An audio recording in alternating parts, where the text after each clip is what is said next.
రాష్ట్రం మొత్తం చుట్టూ వచ్చేందుకు రంగం సిద్ధం చేసుకున్నారు.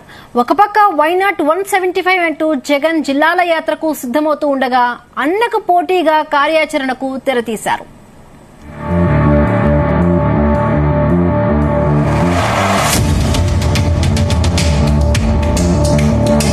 ఆంధ్రప్రదేశ్లో ఉనికి కోల్పోయిన కాంగ్రెస్ పార్టీకి పునర్జీవం కోసం నడుం కట్టారు ఆ పార్టీ రాష్ట్ర అధ్యక్షురాలు వైఎస్ షర్మిల.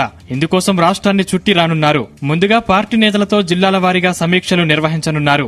తర్వాత ప్రజలతో మమేకం కానున్నారు. కేవలం 9 రోజుల్లోనే ఏపీ మొత్తం తిరిగి రానున్నారు. శ్రీకాకుళంతో మొదలైన షర్మిల జిల్లాల పర్యటన జనవరి 31న వైఎస్ఆర్ కడప జిల్లాలో ముగుస్తోంది.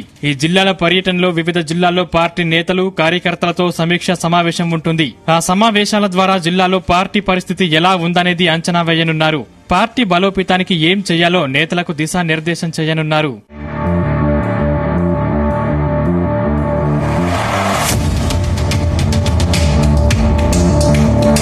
ముఖ్యమంత్రి జగన్ ఈ నెల 27 నుంచి వరుస జిల్లాల పర్యటనలకు సిద్దమవుతున్నారు.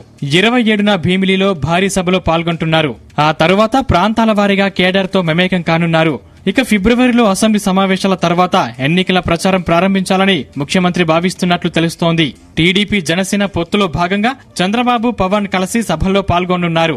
ఈ నెలాఖరులోగా సీట్ల సర్దుబాటు అభ్యర్థుల ఎంపికపైన ఒక స్పష్టతకు రానున్నారు. ఫిబ్రవరి తొలివారం నుంచి పూర్తిగా ప్రజల్లోనే ఉండాలని ఇద్దరు నేతలు డిసైడ్ అయ్యారు.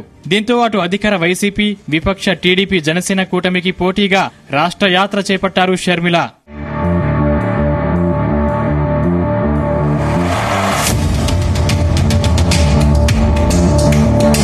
పాదయాత్రకు సమయం లేకపోవడంతో బస్సు యాత్రను ఇచ్చాపురం నుంచి ఇడుపులపాయ వరకు కొనసాగిస్తున్నారు. పార్టీ బలోపేతం చేయడంతో పాటుగా జిల్లాల్లో నేతల చేరికలపై దృష్టి సారిస్తారు.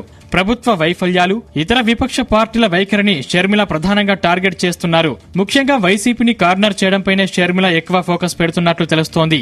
ఇదే సమయంలో ఇటు బీజేపీతో టీడీపీ జనసేన సంబంధాలపైన కూడా నిలదీయబోతున్నట్లు నేతలు చెబుతున్నారు. అటు జగన్ ఇటు చంద్రబాబు పైన షర్మిల ఏ విధంగా టార్గెట్ చేస్తారనేది ఇప్పుడు ఆసక్తికరంగా మారింది.